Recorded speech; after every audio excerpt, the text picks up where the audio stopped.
traveled with Vice President Pence to track the Fed's response to Hurricane Irma. And we have Attorney General Pam Bondi one-on-one to explain the crackdown on price gouging. We're well over 10,000 complaints, and we expect them to continue to grow.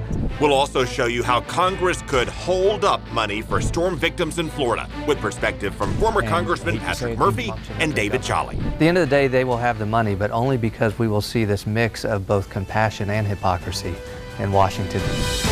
This is Money, Power, and Politics.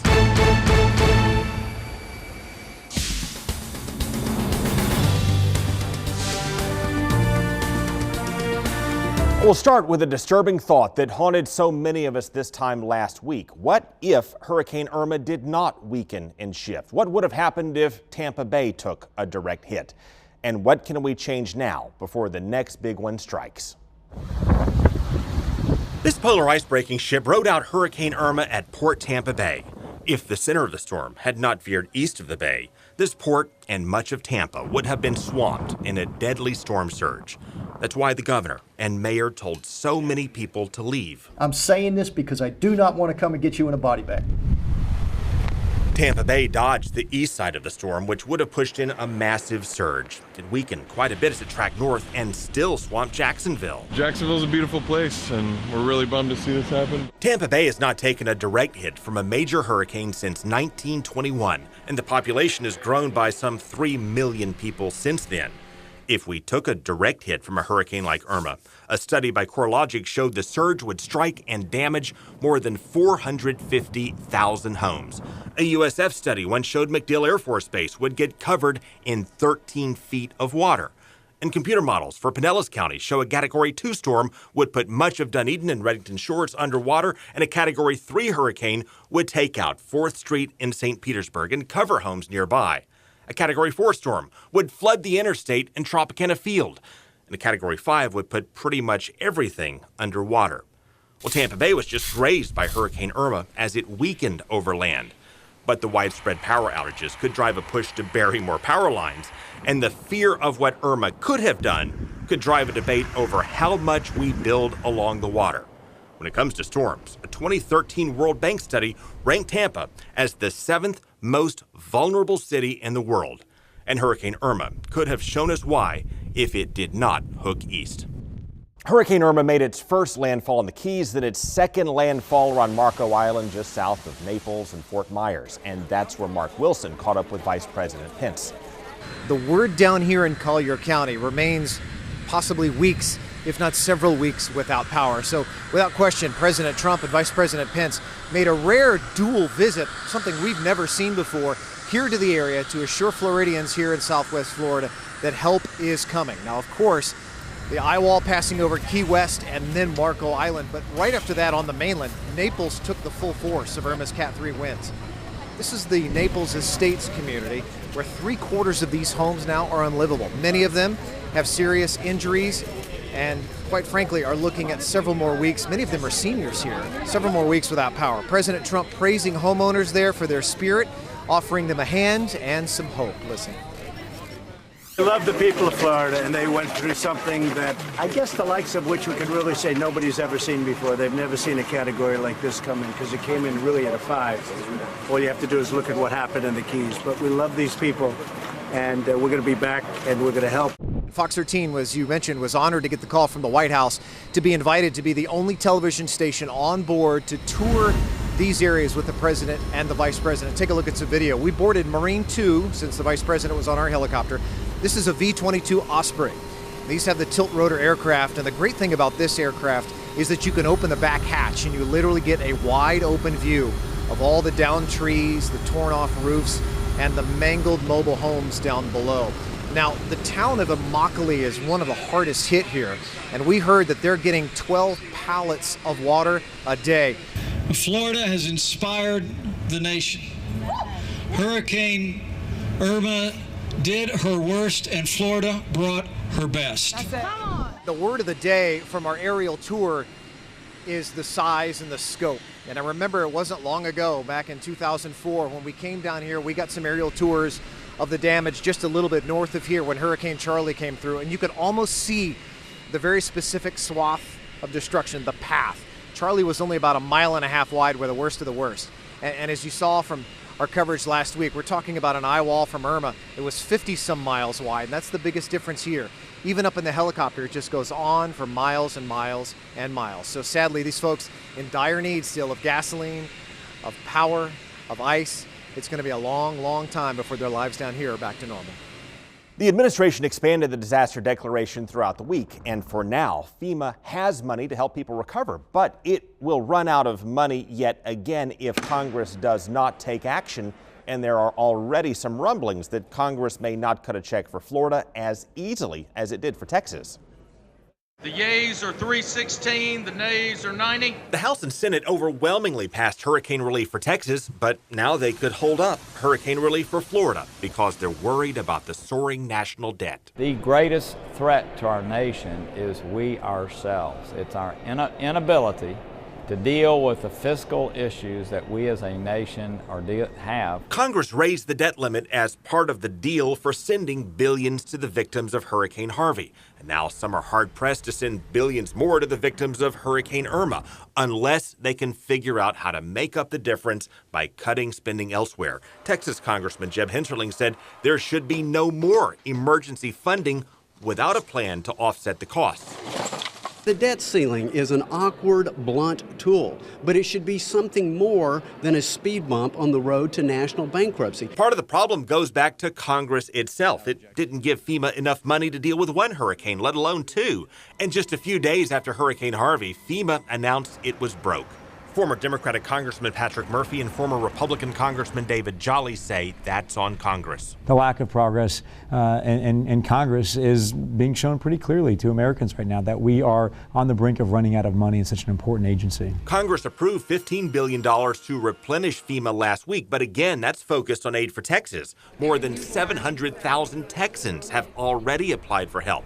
And we don't know how many billions of dollars more Florida will need after Hurricane Irma. At the end of the day, they will have the money, but only because we will see this mix of both compassion and hypocrisy in Washington, D.C. in responding to Harvey, to Irma, and other disasters.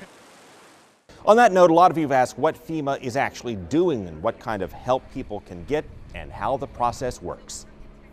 Our number one concern today is with saving lives.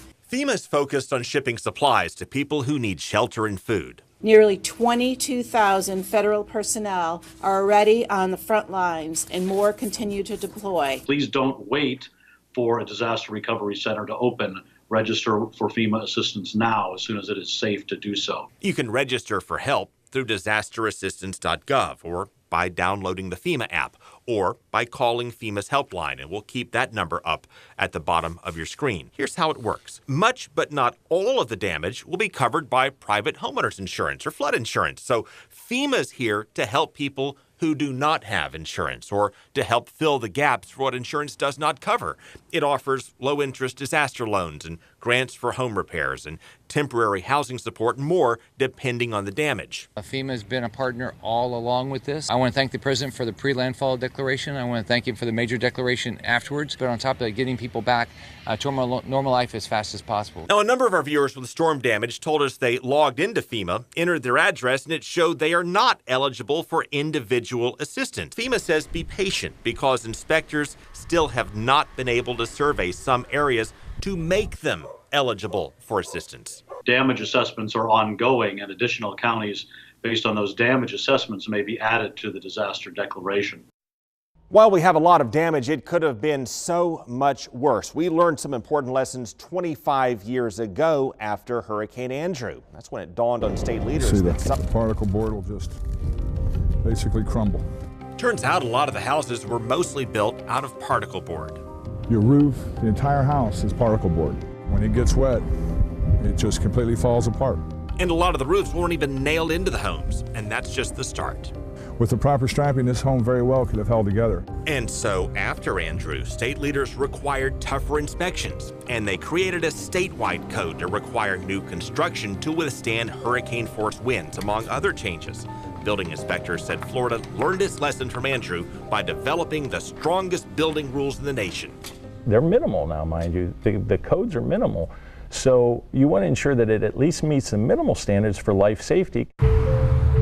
And that's where consumer watchdogs say state lawmakers just made a big mistake. Because on this 25th anniversary of Hurricane Andrew, they say the legislature and Governor Scott are weakening the state building code.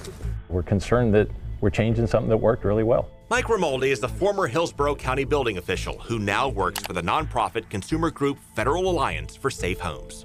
You could have homes that weren't built as strong as they could have been. The worst case scenario could be we could be back where we were around the time of Hurricane Andrew, where different jurisdictions are upholding different standards. In short, the feds keep revising the national building rules to keep up with research and technology and changes in the construction industry.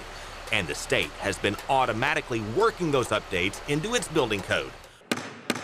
But state lawmakers just made those updates optional. From now on, they'll pick and choose what they adopt from the feds. Where it's not a one-size-fits-all country. The soils and the geology and the construction and wind loads and things like that are much different in Florida than they are in Nebraska. But if you're not making the updates, are you then by definition not falling behind the national standards? I don't believe so. The idea is to make the code more relevant to Florida and to simplify the code process that can be hard to keep track of. And state lawmakers say, what's wrong with that? There is no evidence that by allowing this flexibility in the new bill that we pass will weaken the code. But consumer groups like Flash say the more we test, the more we learn. We're losing anything that might be new science or technology along the way could in turn weaken the code. And with that, they fear Florida may be forgetting the lessons we learned 25 years ago. Governor Scott defended the changes in a statement. His office wrote this bill, which overwhelmingly passed in both chambers, reduces burdensome regulations while maintaining Florida's gold standard of safety and innovation through an efficient and effective building code adoption process. Okay, coming up, Attorney General Pam Bondi joins us to explain how prosecutors are going after price gougers and how you can help. Well, as Hurricane Irma ripped through Florida, the state took thousands of complaints about people trying to rip all of us off. So our consumer expert, Sorboni Banerjee, sat down with Attorney General Pam Bondi. After a storm like this hits, unfortunately, we see people take advantage of the situation. And I know I've been getting lots of calls. You've been getting thousands of calls about price gouging. Let's talk about the numbers. Well, as of 2 days after the storm, we're well over 10,000 complaints, and we expect them to continue to grow. Did that surprise even you, the number, or is that unfortunately to be expected? No, it really surprised us. And with all hands on deck, take us behind the scenes a little bit. When somebody is upset because they see a case of water for $20 and you give them the phone number, we pass that along, and they call. What happens? Because I think sometimes viewers might wonder, okay, well, I complained, but where does it go? Oh, I think they know that it's going somewhere with us. What we do, we look for a pattern of conduct. And certainly there are patterns, and some places are a lot worse than others. You've heard me talk about 7-Eleven very vocally because I was furious. We had 39 complaints right here in Tampa Bay. And what sort of price gouging were you seeing there? Waters. And you know, you can sell, if you or I walked in a 7-Eleven and pulled a bottle of water out, it would be, you know, maybe sometimes $2.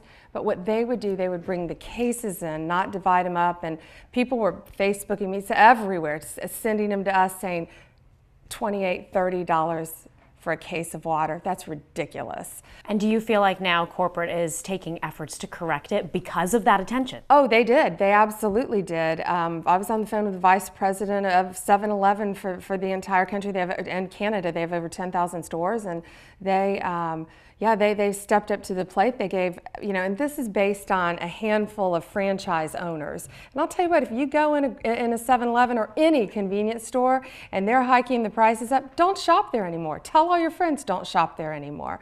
But overall, 7-Eleven corporate, they gave $150,000 to the Red Cross, and then they delivered 100,000 bottles of free water to Floridians to make up for their bad franchise owners. Water, obviously a huge problem. Water. What about gas? Are you getting a lot of complaints Fuel, there too? Yes, fuel is awful, but folks have been so great out there about taking a screenshot of the marquee, dating it for us, sending us the exact exact address. And again, you can always call 1-866-9-NO-SCAM.